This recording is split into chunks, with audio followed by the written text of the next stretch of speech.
Père, je veux te rendre grâce, que ton nom soit béni. Merci pour ta fidélité. Je prie de tout mon cœur que tu apportes, Éternel le Dieu, ton conseil à quelqu'un parmi nous et que par la puissance de la vérité, nos vies soient propulsées à un autre palier de rayonnement au nom suprême de Jésus. Père, merci pour des milliers de personnes connectées à cet hôtel qui, Éternel, vont être sûrement visitées. Je veux te rendre grâce pour les nouvelles naissances, pour les délivrances, les guérisons, restaurations, visitations, déblocages. Au nom puissant de Jésus, merci pour tous ces signes prodiges, miracles que tu as accomplis au travers de ta souveraine parole. Merci pour tous les anges qui sont à l'œuvre maintenant et qui attestent ta parole par diverses démonstrations. Dans le nom suprême de Jésus, j'ai prié. Quelqu'un dit encore Amen 3 fois. Amen, Amen, Amen. Assieds-toi dans sa glorieuse présence. Que Dieu te bénisse. Dis à ton voisin, Dieu m'a fait grâce. Amen. Dis-le encore à l'autre voisin, Dieu m'a fait grâce. Alléluia. Comme l'a dit l'apôtre Paul, la grâce de Dieu te suffit. Amen. La grâce de Dieu t'est suffisante. Amen. C'est par sa grâce. La grâce, c'est quoi? La grâce, c'est une faveur imméritée. Dieu, tu es là parce que Dieu t'a choisi. Amen. Mais la grâce, c'est aussi une capacité que Dieu investit en la personne choisie pour le rendre à même d'accomplir les responsabilités que le ciel lui a assignées. Donc la grâce est d'abord une faveur imméritée. Dieu dit, il n'y a aucun mérite, une faveur imméritée. Alors, elle est la conséquence d'un prix payé à la croix. C'est parce que Jésus a payé le prix que nous jouissons de cette faveur. Amen. Amen. Nous héritons de cette faveur à cause du prix qu'il a payé à la croix, de son sang qu'il a versé. Quand nous l'acceptons, nous coulons, voyez-vous, dans cette grâce à cause du prix qu'il a payé à la croix pour nous. Une faveur imméritée. Parce que quelqu'un a payé le prix pour toi. Mais aussi, c'est une capacité. Jean 1, verset 12, à tous ceux qui l'ont reçu, à ceux qui croient en son nom, elle leur a donné le pouvoir de devenir enfants de Dieu. En d'autres termes, nous ne devenons pas enfants de Dieu sans pouvoir. Dis après moi, j'ai le pouvoir. Encore. Une troisième fois. Maintenant, écoute-moi attentivement. Le pouvoir que Dieu t'a donné, c'est la capacité de choisir et d'agir selon la vérité. C'est-à-dire que tu as la capacité de faire ce qui est vrai, de te tenir sur la vérité et de dire non à ce qui n'est pas la vérité. Le pouvoir est en toi.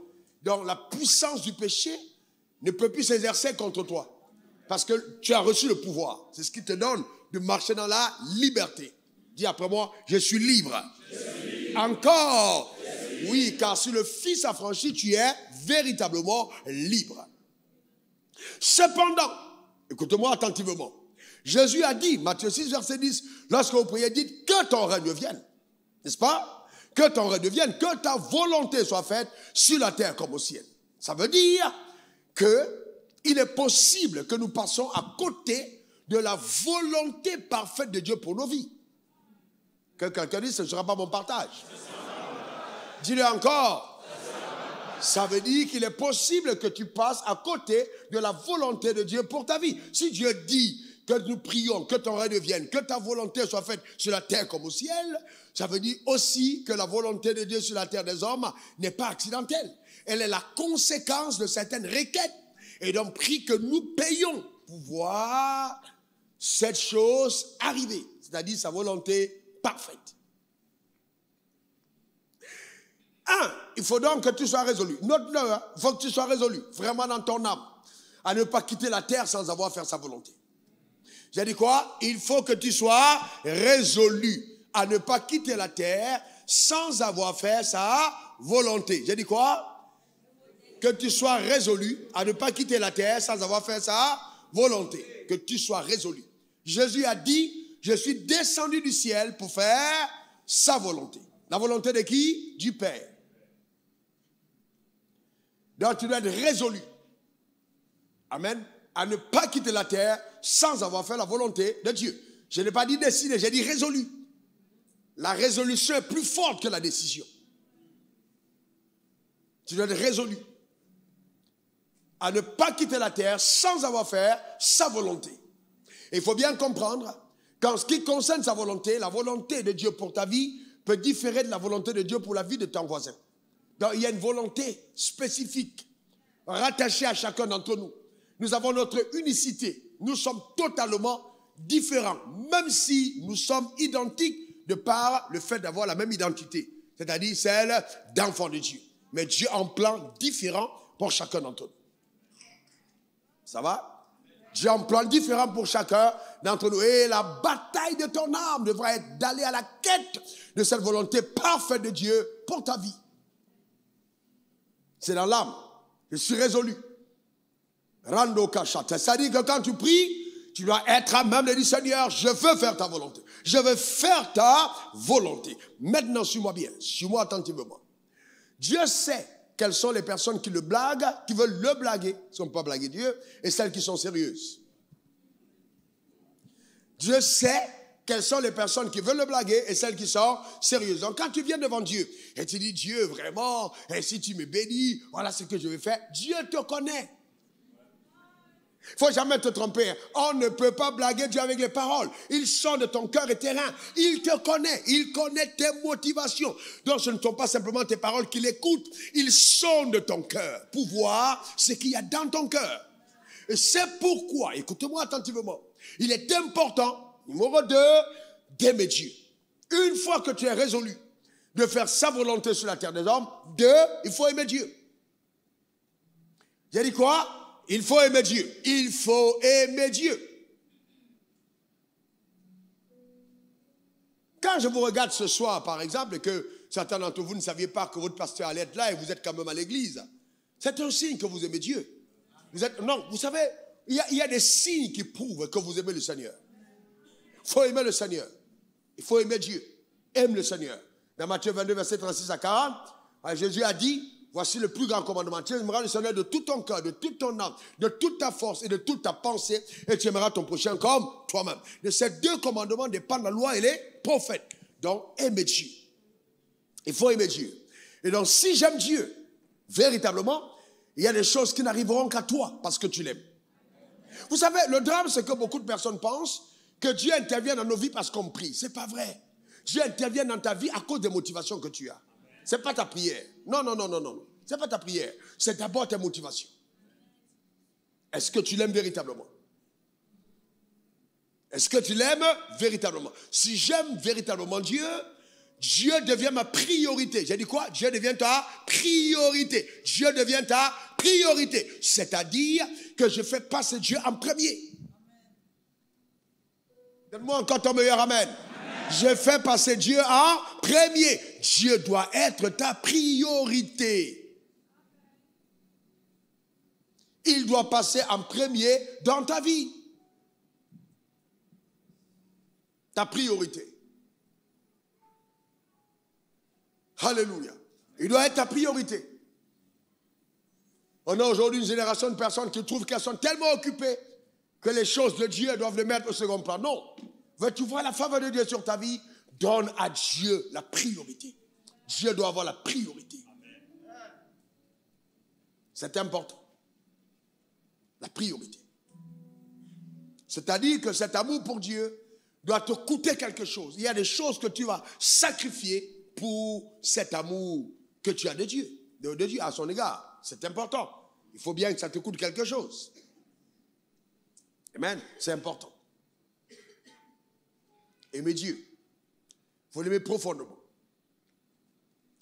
Pourquoi il faut l'aimer comme profondément? Parce qu'en fait, écoutez-moi attentivement, nous avons célébré récemment, la semaine passée, la Pentecôte. La venue du Saint-Esprit. Acte 1, verset 8. Vous recevrez une puissance. Le Saint-Esprit survenant sur vous, vous serez mes témoins. Donc Dieu a fait de chacun d'entre nous des témoins de sa gloire. Jésus a dit dans Jean 16, verset 7, il est avantageux que je m'en aille, car si je ne m'en vais pas, le consolateur ne viendra pas. Verset 13, quand il sera venu, le Saint-Esprit, le consolateur, il vous conduira dans toute la vérité. Dans le rôle du Saint-Esprit, dans la vie du croyant, c'est de faire de toi un témoin véritable. Mais il est aussi là pour te conduire dans toute la vérité et il te révélera les choses à venir. C'est-à-dire que le Saint-Esprit, écoute-moi attentivement, le Saint-Esprit te révélera les choses à venir. Il te révélera les choses à venir. Maintenant, suis-moi bien, suis-moi très bien. il faut bien comprendre que le Saint-Esprit ne parlera pas à tout le monde des choses à venir. Ce que le Saint-Esprit attend, c'est ta motivation. Il y a des choses que le Saint-Esprit ne te dira que parce que Dieu connaît ton cœur. 1 Corinthiens 2, verset 9, je pense. Mettez ce texte. 1 Corinthiens 2, verset 9. Regardons ensemble. Mais comme il est écrit, ce sont les choses que l'œil n'a point et que l'oreille n'a point entendues, mais qui ne sont pas montées au cœur, des choses que Dieu a préparées pour ceux qui l'aiment. Pas pour ceux que Dieu aime, mais pour ceux qui l'aiment. C'est-à-dire que ces révélations, Dieu ne les accorde qu'à ceux qui l'aiment. D'ailleurs, Dieu dit, on ne donne pas la nourriture des enfants aux chiens, ni les perles aux pourceaux. Donc Dieu, si Dieu ne voit pas l'amour que tu as pour lui, il y a des choses qu'il ne t'accordera pas. La révélation est précédée par tes motivations. Il faut l'écrire. La révélation précédée par tes motivations. Pour que le Saint-Esprit te parle et qu'il te parle conséquemment, il est important. Surtout les choses à venir, il regarde tes motivations. Tes motivations. Des choses que l'œil n'a point vues, que l'oreille n'a point entendues, qui ne sont pas montées au cœur de l'homme. Mais que Dieu a fait quoi? Réservé. Il a réservé pourquoi? Pour ceux qui l'aiment. Donc ça veut dire que ces choses-là, il n'y a que ceux qui l'aiment qui accèdent à ces choses. C'est pourquoi je dis, on a une génération de personnes qui n'aiment pas Dieu. Parce que si tu aimes Dieu, il y a des choses que tu n'as pas besoin d'entendre d'un prophète. Non, Dieu te le dira dans ta chambre. Ah oui, frère, je vous dis la vérité. Le voile du temple a été déchiré de haut en bas. Nous sommes dans une dispensation où le prophète n'est plus celui qui te dit ce que tu vas faire. Toutes les personnes qui sont dans cet ordre ne vont jamais prospérer par Dieu. Non, non, non, non, non. Le prophète n'est plus là pour te dire, voilà la femme qu'il faut épouser, non, laisse cette sœur, voilà ce qu'il faut faire. Oh, je vois Dieu me dit, oh, tu es appelé au ministère, oh, toi, tu es appelé aux affaires. Non, ce n'est plus de cette manière que Dieu opère. Dieu, parce que tu l'aimes, il va te révéler les choses. Il va te parler. Tu feras des expériences spirituelles que même peut-être ton pasteur ne maîtrise pas. Parce que tu aimes Dieu. Ah oui, la clé c'est l'amour de Dieu. Il faut aimer Dieu. Ah oui. Ah oui. Est-ce que vraiment tu aimes Dieu? Il faut que tes motivations soient bonnes, que tu aimes Dieu. Ces choses que Dieu a préparées d'avance pour ceux qui l'aiment. Est-ce que vous savez que là où nous sommes assis, il y a des gens parmi nous, Dieu a préparé un chemin. Il y a des projets qui sont rattachés à toi. Amen. Je connais les projets que j'ai formés sur vous. C'est-à-dire le projet est rattaché à ta personne. Personne d'autre ne fera ce projet si ce n'est toi. Et Dieu, non, je te dis la vérité, c'est rattaché sur toi. Donc ce n'est pas une affaire qu'un prophète vient te dire, Dieu, non, non, non, Dieu rattache ce projet sur toi. Mais tout ce qui peut détruire ces projets, c'est ton manque d'amour pour Dieu. La surdité spirituelle qui naît du fait de ne pas s'attacher à Dieu de son âme peut être une cause de dérive de notre destinée. La surdité spirituelle qui naît du fait de ne pas attacher son âme à Dieu peut être une cause de dérive de notre destinée. Ah oui, la surdité spirituelle. Ah oui, oui. Et quand Dieu te parle, frère, quand Dieu te parle, quand Dieu te conduit parce que tu l'aimes, quand tu es sincère, certains d'entre vous, vous étiez en train de prier, Seigneur, je ne sais pas où je vais aller à l'église. Je ne sais pas où vous êtes, parce que Dieu voit votre sincérité. Et un jour, vous avez une image. Dieu vous a montré un homme avec une raie. Ah oui. Et vous allez aller voir cet homme. C'est parce qu'il t'aime qu'il t'a conduit là. Et parce que ta destinée est rattachée à cet hôtel-là. Il te parle. Et peut-être à ta cousine, il a monté un autre pasteur. Ah oui, mais par rapport au mandat rattaché à ta vie, il dirige chacun. C'est pourquoi quand tu marches avec Dieu, fais très attention. Ce que Dieu a dit à ton voisin, c'est pas ce qu'il t'a dit. Ah oui, faut pas que ton voisin t'embarque dans ces choses. Dieu t'a parlé à toi. Tu dois garder la voix de ce que Dieu t'a dit. Est-ce que quelqu'un comprend de quoi je parle? C'est important. Dieu t'a parlé à toi. Amen. Parce que tu l'aimais, il t'a révélé des choses sur ton avenir. Il t'a conduit. Donc, il faut rester rattaché à cette voie. Et vous savez, je vais aller dans les choses plus profondes. Vous savez que je n'ai pas voyé, que je n'ai pas de notes. Hein? Je vous parle de cœur. Écoutez-moi attentivement. Écoutez-moi très bien.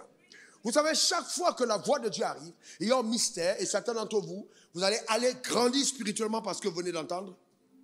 Chaque fois que la voix de Dieu te résonne à toi, ça peut être par vision, ça peut être une révélation que Dieu t'accorde, ça peut être de façon audible quand Dieu te parle. Cette voix de Dieu va créer des événements vraiment surnaturels tout autour de ta personne. Pourquoi? Parce que c'est cette voix que tu as entendue sur laquelle Dieu veille. Quand Dieu t'a parlé, quand il t'a dit quelque chose et que tu l'as entendu parce que tu l'aimais, cette phrase-là qu'il t'a donnée, je te garantis, elle ne se perdra pas. Ah oui, il va veiller à ce qu'il t'a dit arrive. C'est dans ce sens que la Bible dit, voyez-vous, Dieu veille sur sa parole pour l'exécuter. Quand Dieu te parle, ce qu'il t'a dit arrivera. Dieu est capable de tourner le cœur d'un homme en ta faveur de façon extraordinaire. Quand Dieu approuve les voies d'un homme, il dispose même favorablement à son égard tous ses ennemis. C'est pourquoi ne pensez pas que c'est des calculs charnels. Aimez Dieu, aimez-le véritablement. Ce que Dieu peut faire quand vous l'aimez, vous avez besoin d'imaginer. Je vous dis la vérité. Quand Jonathan a vu David, David n'était pas de la famille de Jonathan.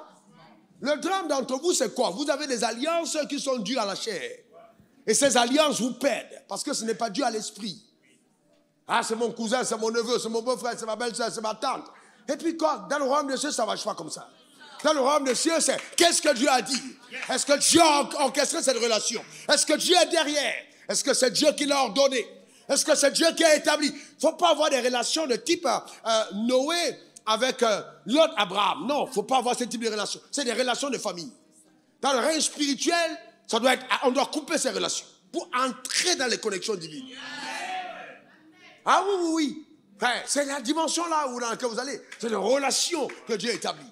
Donc quand Dieu te met en connexion, quand Dieu établit une relation, il faut bien comprendre qu'il y a des choses mystérieuses qui vont se produire. Mystérieuses. Parce que la voix de Dieu a parlé. Vous comprenez ça? C'est très important. Les choses que l'œil n'a pas vues, que l'oreille n'a pas entendues, qui ne sont pas montées au cœur de l'homme, mais que Dieu révèle par son esprit. Donc quand tu entends Dieu te parler, ma soeur, Dieu va créer des événements rares. Écoutez-moi bien, écoutez cette parole. Aucun homme dans la barque ne pouvait oser cette nuit-là mettre les pieds sur la mer. Il allait mourir. Il y avait une seule personne qui pouvait oser, il s'appelait Pierre. Si c'était une autre personne, Jésus n'aurait pas intervenu parce qu'il n'avait rien dit. Vous devez comprendre que Dieu est responsable de ce qu'il t'a ordonné de faire. C'est à Pierre qu'il a dit viens, il n'a pas dit venez, il a dit viens. Est-ce que quelqu'un comprend? Et souvent nous suivons quelqu'un qui a fait des exploits sur les eaux en disant moi aussi je vais faire. Attention à imiter. Est-ce que Dieu t'a parlé? Est-ce que Dieu t'a instruit? Il faut écouter Dieu. Il faut écouter Dieu. Il faut écouter Dieu, frère. Il faut l'écouter, ma soeur. Écoute Dieu. Tu peux être avec ta soeur et puis elle se marie à 28 ans, 30 ans et puis toi tu as 31 ans, 32 ans et Dieu te dit attends. Il ne faut pas te presser. Dieu te dit attends. Parce que ton mariage, dans l'horloge de Dieu, doit se faire à 43 ans. Il te dit attends. Ou même c'est peut-être 2 semaines plus tard. Mais il te dit attends. Ne te presse pas. Ne te presse pas. Les personnes qui sont pressées mangent la nourriture proposée par Satan. Mais celles qui attendent reçoivent la nourriture des anges. Que Dieu te donne de manger le repas des anges. Que Dieu te donne de manger la nourriture du ciel. Que Dieu te donne d'être abreuvé par le ciel. Dans le nom suprême de Jésus. Ne te presse pas. Attends un peu. Dieu qui a donné sa parole est extrêmement fidèle. Je veille sur ma parole pour l'exécuter. Dieu ne trompe pas. Dieu ne trompe pas. Alors on a des gens, Dieu t'a appelé au ministère, et vous êtes pressés, pressés. Non. Allez-y et faites ce que Dieu vous a demandé. Amen. Alors j'arrive ici, madame, j'arrive en Côte d'Ivoire. Écoute ce témoignage. Je parle à tout le monde par toi. J'arrive ici en Côte d'Ivoire. Et puis Dieu m'avait dit, va en Côte d'Ivoire. L'organisation à laquelle j'appartiens me dit, tu es trop jeune pour aller en Côte d'Ivoire. Dans le haut conseil de Dieu, selon la prédestination de mon existence, j'étais rattaché à venir en Côte d'Ivoire. Mais l'organisation estimait que j'étais trop jeune pour pouvoir diriger l'organisation en Côte d'Ivoire. 2 choses. 1, ils n'avaient pas tort selon leurs critères. Mais, vous voyez, ils n'avaient pas tort. Et le fait qu'ils aient pris ces décisions m'a préservé de tomber dans l'erreur. C'est-à-dire que s'ils n'avaient pas décidé ainsi, je serais encore probablement directeur d'une école biblique. Mais le fait qu'ils aient dit non, tu es trop jeune, mais tu vas rester directeur adjoint, je suis allé chercher Dieu pour comprendre qu'est-ce que Dieu voulait. Sans lutter, sans me plaindre, mais essayer de comprendre. Et dans le secret, Dieu m'a dit, j'étais là de l'autre côté là, à Bobo, comme si c'était hier mon fils. Dieu me dit, je ne l'ai pas envoyé, c'est moi, c'est toi que j'ai envoyé. Mais c'est l'organisation qui l'a envoyé. Cependant, reste calme et observe ce que je vais faire. Quand vous marchez avec Dieu et que vous l'aimez, vous avez les secrets de Dieu. C'est-à-dire, Dieu te parle dans le secret. Il te parle. Donc, on était là à l'école biblique, mais je savais que lui, là, Dieu ne l'avait pas appelé. 2 ans après, il est parti. Il ne pouvait pas tenir. Lui qui avait les caisses de l'école, mais moi, j'avais la voix de Dieu. Il est venu chez moi, voyez-vous. Il a dit avec sa femme, si Dieu a donné cette maison à Wafo, mais il peut faire ça pour nous. Vous payez quelqu'un 15 000, vous avez toutes les caisses et il est mieux logé que vous. Ce sont les choses que seul le ciel peut faire. J'entends Dieu me demander de provoquer à ton égard ces choses. J'appelle les miracles que seul Dieu peut faire. Donne-moi ton meilleur amen. Dis encore amen. Alléluia. Amen. On enverra des délégations de ton village pour voir ta prospérité en ville. Je rigole pas, sérieusement. Quand les gens entendront ce que Dieu a fait avec toi, les oreilles vont être étourdies. Nous sommes à l'ère où Dieu est en train de faire des choses qui vont épater les gens de notre génération. Donne-moi encore ton meilleur amen. Dis encore amen. Écoute-moi bien, l'abondance est ton partage. La gloire de Dieu est ton héritage. Personne ne t'empêchera de jouir de ce que le ciel t'a réservé. Dis encore amen. Je veux te dire que Dieu ne fait exception de personne. Abraham a donné son fils pour toi aussi. Dis encore amen. Donne-moi ton meilleur amen. Dis encore amen. Les gens voyageront, tes camarades de classe se poseront des questions. Quand elle te verra à la télé, est-ce que c'est elle? On dit, est-ce que c'est vraiment elle? Est-ce que c'est elle? Mais Dieu l'aura fait par sa grâce. Parce qu'il veille sur sa parole pour l'exécuter au nom suprême de Jésus. Et Dieu dit, mettez-moi acte 3, verset 25. Vous êtes en train de provoquer mon onction alors que je ne voulais pas prophétiser. Mettez-moi acte 3, verset 25. Mettez vite rapidement. Écoute-moi très bien, je veux dire des choses très profondes. Lisons à haute voix. 1, 2, 3. J'ai 5 minutes pour prophétiser sur toi. 1, 2, 3.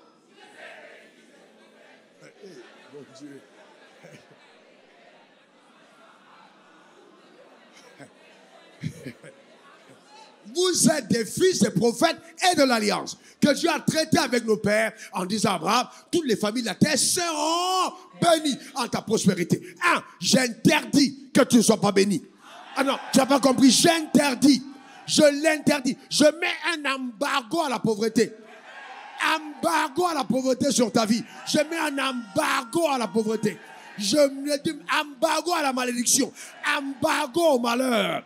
Car il est écrit, toutes les familles de la terre seront bénies en sa postérité. Que cela soit ton partage, que cela soit ta portion, que cela soit ton héritage, dans le nom suprême de Jésus.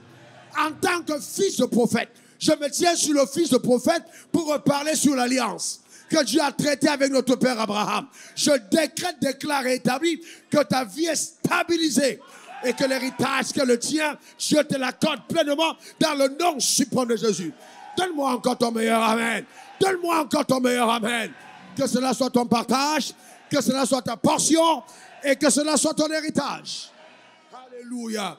Et maintenant, assieds-toi un moment. Écoute-moi bien. Personne ne peut rien contre la voix de Dieu.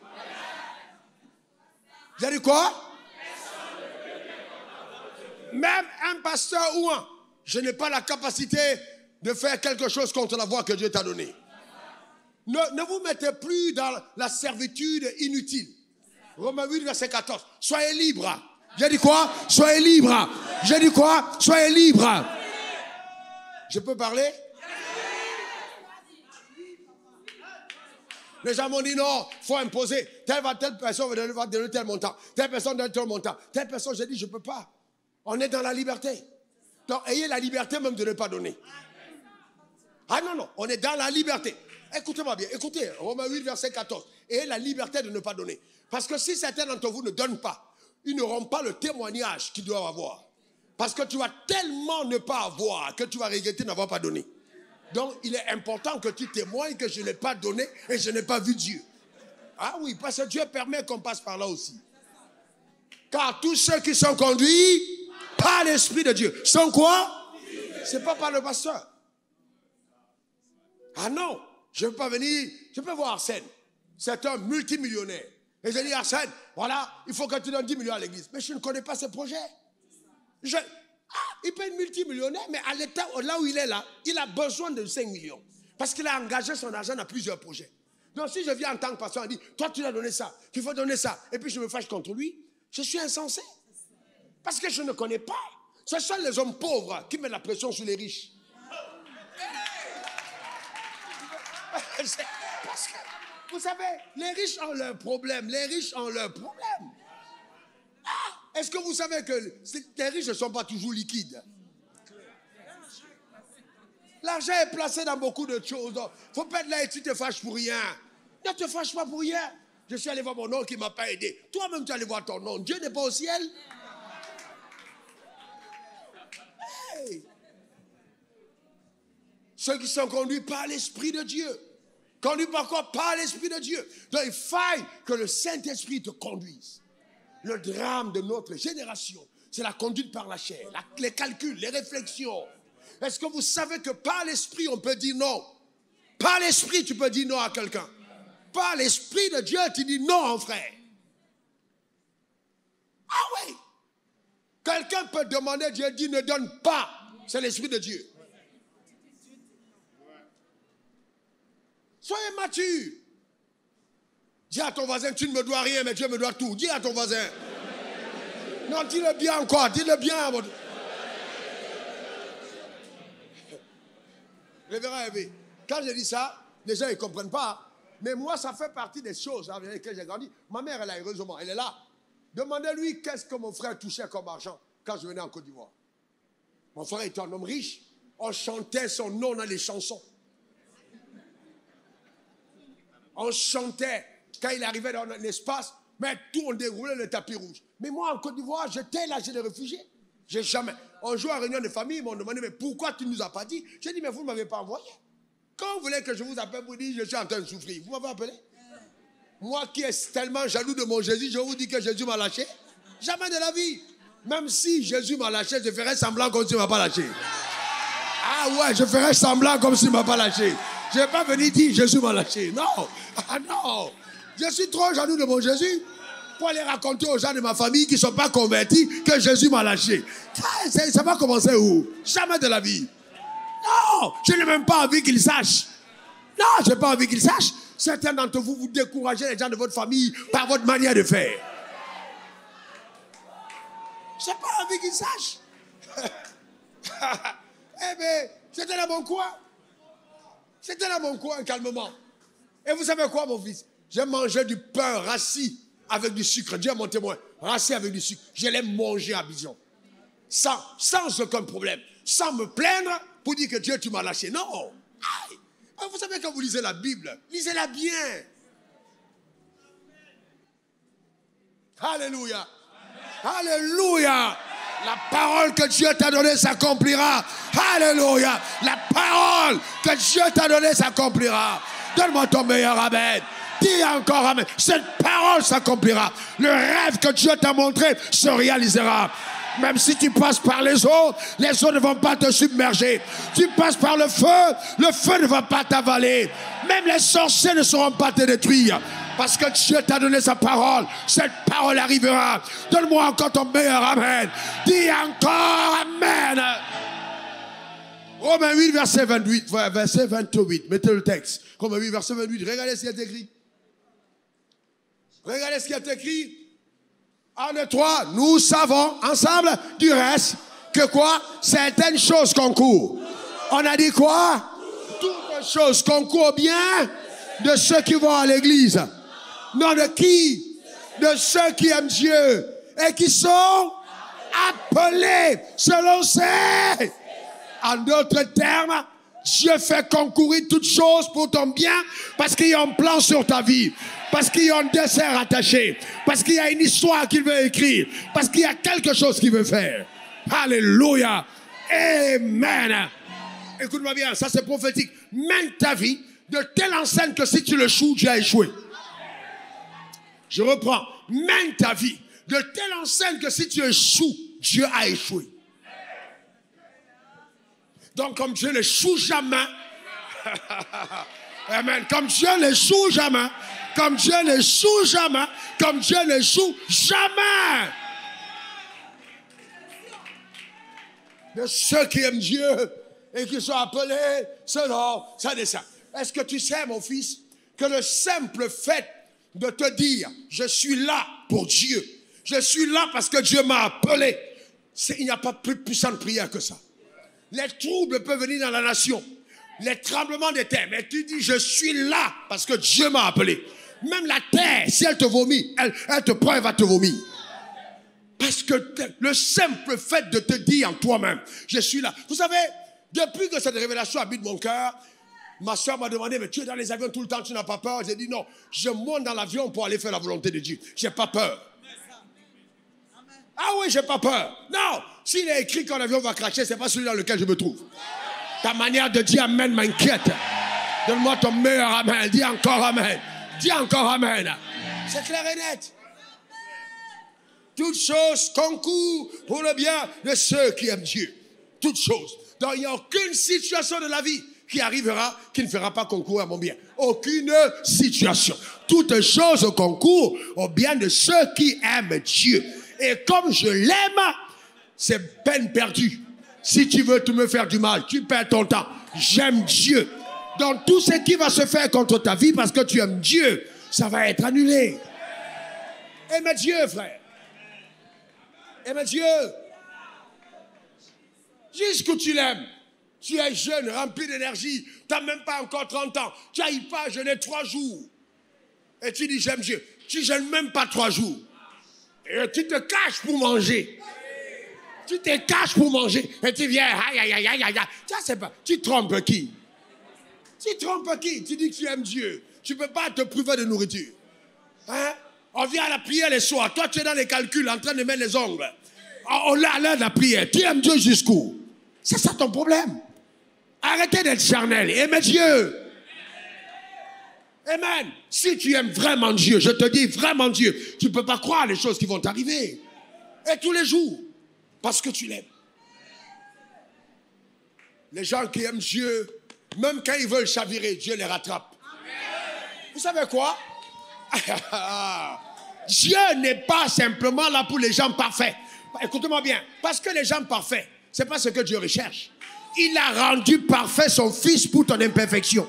Donc ce n'est pas tant ta performance de la loi qui intéresse Dieu, bien que ce soit utile, mais Dieu regarde d'abord ton cœur. Est-ce que tu l'aimes vraiment? Qu'est-ce qu'il y a en toi? Est-ce que tu aimes Dieu?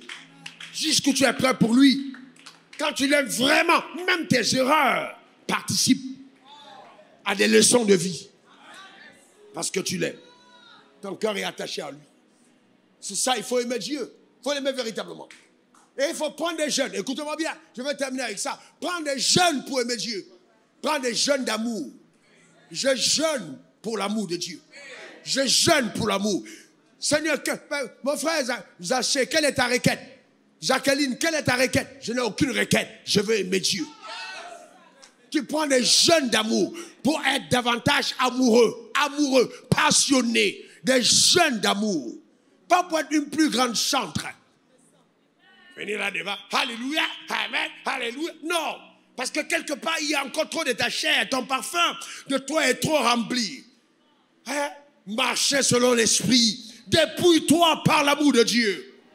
Alléluia, amen, sans calcul.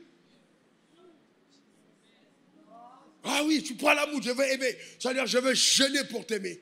Je veux grandir dans mon amour.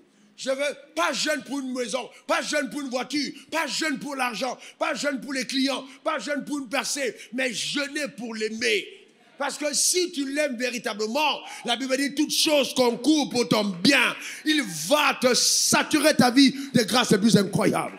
Baisse ta tête, on va prier. Baisse ta tête, on va prier. Baisse ta tête, on va prier. Baisse ta tête, lève ta voix, commence à parler à Dieu. Baisse ta tête, parle à Dieu. Dis-lui, mon Père, mon Dieu, je veux t'aimer véritablement. Élève ta voix vers le trône de la grâce. Parle à ton maître. Parle à ton Dieu. Je veux t'aimer. Je veux t'aimer véritablement. Élève ta voix. Crie à Dieu. véritablement sans calcul. Je veux t'aimer, grandir dans ton amour. Je connais les projets que tu as formés sur moi. Je veux t'aimer, grandir dans cet amour. Oh Seigneur, je veux diminuer afin que tu croisses. Aide-moi mon Père, aide-moi mon Dieu. Je veux croître dans mon amour pour toi. Élève ta voix, élève ta voix. Parle à ton Créateur, parle à ton Père, parle à ton Dieu. Dans le nom suprême de Jésus, élève ta voix, élève ta voix, élève ta voix, élève ta voix. Élève ta voix, élève ta voix, parle à Dieu. Rakataba, Shotelebaka, Brendo Katabe, Rakondeke, Shataka, Raba. Sanctifie mon cœur, sanctifie mon âme, sanctifie mon être. Oh Père, laisse-moi croître dans ton amour. Seigneur, je t'en supplie, aide-moi. Aimer davantage, à t'aimer conséquemment, à serrer ta parole dans mon cœur, à garder tes commandements, à obéir à ta voix. Oh Père, Robo, Sakata, Rekete, Chatoke, Brande, Keta.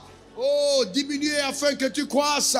Diminuez afin que tu croisses. Le véritable amour, sans calcul, sans calcul. Aide-moi à grandir, à grandir, à grandir, à grandir, à grandir, à grandir, à grandir, à grandir dans mon amour pour toi, dans le nom suprême de Jésus. Et que toutes les décisions de ma vie soient orientées, motivées par cet amour. Motivées par cet amour. Aide-moi à ne m'inquiéter de rien, à regarder à toi, le Père de ma vie, le Maître de mon être. Tu as dit lorsque vous priez, dites que ton règne vienne. Père, que ton règne vienne d'abord à moi, dans mon cœur, règne dans ma vie. Règne, règne, règne dans nos vies, règne par ton pouvoir souverain. Aide-nous, Père, règne en nous.